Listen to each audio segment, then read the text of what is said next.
నమస్కారం అండి. నా పేరు లక్ష్మి అండి. అయితే మనకి బ్రహ్మంగారి కాలజ్ఞానానికి సంబంధించి 2026లో కొన్ని ముఖ్యమైన భావనలు ఉన్నాయండి.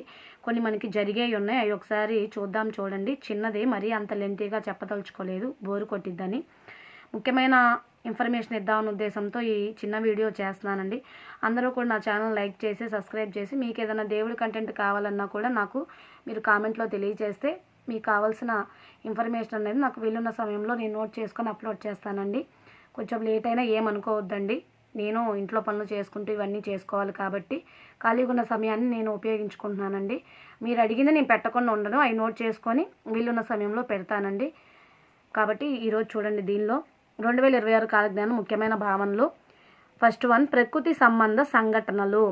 కాలజ్ఞానం ప్రకారం 2026లో కొన్ని ప్రాంతాల్లో తీవ్రమైన ఎండలు కాస్తాయి. మరికొన్ని ప్రాంతాల్లో అకస్మాత్తుగా భారీ వర్షాలు అనేవి కురుస్తాయండి. అనుకోకుండానే అకస్మాత్తుగా వరద, దుర్భిక్ష పరిస్థితులు ఒకేసారి చోటు చేసుకోవడం జరుగుతుంది. వ్యవసాయంలో అస్థిర పరిస్థితులు, నీటి కొరత పెరగడం. పద్యంలో భావన: వర్షం వాన లేదు, భూమి పలుచనవుతుంది. అర్థం: వాతావరణ మార్పులు తీవ్రం అవుతాయి. సెకండ్ వన్, ఆర్థిక అస్థిరత. 2026 కాలజ్ఞానం వివరణల్లో జీవన అవసరాల ధరలు పెరగడం, రైతులకు లాభం నష్టం మిశ్రమంగా రావడం, లాభమైన నష్టమైన మిశ్రమంగా రావడం. బంగారం, ఇంధనం ధరలు ఎగబాకటం, ఉద్యోగాల్లో మార్పులు, పోటీ పెరగడం. పద్య భావన: పేదవాడికి పూట గడవదు, ధనవంతుడు శాంతిగా నిద్రపోడు. మూడో పాయింట్, రాజకీయ మార్పులు. కాలజ్ఞానంలో తరచుగా వర్ణించబడినవి కొన్ని దేశాల్లో రాజకీయ ఉద్రిక్తతలు. భారతదేశంలో కొన్ని రాష్ట్రాల నాయకత్వ కొత్త విధానాలు, కొత్త నియమాల మార్పులు. ప్రజల్లో రాజకీయ చర్చలు అధికం. పద్య భావన: రాజులు మారుదురు, రాజ్యాలు కంపుదురు. నాలుగోది, ప్రపంచ స్థాయి సంఘటనలు. కాలజ్ఞానం ప్రకారం పెద్ద దేశాల మధ్య మాటల ఘర్షణలు, యుద్ధ భయం పెరగడం. ప్రత్యక్ష యుద్ధం కాదు, ఉత్కంఠ మాత్రమే. ప్రపంచ ఆర్థిక ఒత్తిడి, ఇంధనం, ఆహార సరఫరాపై ప్రభావం.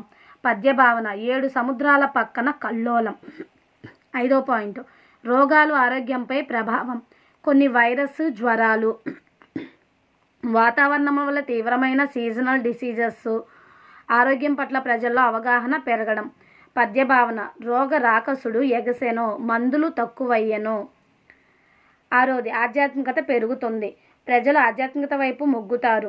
మఠాలు, దేవాలయాల్లో రద్దీ పెరుగుతుంది. భక్తి, జపం, పారాయణలు పెరుగుతాయి. పద్య భావన: కష్టకాలంలో కృష్ణనామం నడుస్తుంది. ఏడవది, కొత్త ఆవిష్కరణలు, సాంకేతిక మార్పులు. కాలజ్ఞాన వివరణల్లో కొత్త యంత్రాలు, కొత్త టెక్నాలజీలు, కమ్యూనికేషన్ రంగంలో వేగవంతమైన మార్పులు, విద్యారంగంలో డిజిటల్ ఆధారిత వ్యవస్థలు పెరుగుతాయి. మొత్తం 2026 కాలజ్ఞానం సారాంశం వచ్చేసి: ప్రకృతి మార్పులు ఎక్కువ, ఆర్థిక ఒత్తిడి, రాజకీయ మార్పులు, ప్రపంచ స్థాయి ఉద్రిక్తతలు, ఆరోగ్య సవాళ్ళు, ప్రజల్లో ఆధ్యాత్మికత పెరగడం, తరువాతి సంవత్సరాలకు మార్పుల పునాది పడే సంవత్సరం. ఇది అండి చిన్న వివరణ. జస్ట్ ఇన్ఫర్మేషన్ తెలుసుకుంటారని నేను ఇలా ఇచ్చాను. మీకు ఇంకా ఏమన్నా వేటి మీదన్నా కావాలన్నా కూడా నాకు అడగనండి. ప్రెడిక్షన్స్ అడిగారు కాబట్టి నేను ఈ చిన్నది ఇచ్చాను. ఇంకా మీకు దేని మీదన్నా కావాలన్నా, వ్యవసాయం మీదైనా, ఉద్యోగం మీదైనా, పాడి పంటల మీదైనా, ఏదైనా సరే మీకు ఇట్లా ప్రెడిక్షన్స్ కావాలంటే మీకు ఏది కావాలో అడగండి. నేను దానికి సంబంధించి వీడియో అనేది నోట్ చేసుకుని ఇన్ఫర్మేషన్ నేను ఇస్తానండి. కాబట్టి అందరూ కూడా ఈ యొక్క వీడియోస్ని మంచిగా ఉపయోగించుకుంటారని, మీకు తెలిసిన వాళ్ళకు కూడా మీరు షేర్ చేస్తారని మనస్ఫూర్తిగా కోరుకుంటున్నానండి. శ్రీ పోతులూరి వీరబ్రహ్మేంద్ర స్వామికి జై. లోకా సమస్త సుఖినో భవంతు, సర్వే జనా సుఖినో భవంతు. ఓం శాంతి శాంతి శాంతి.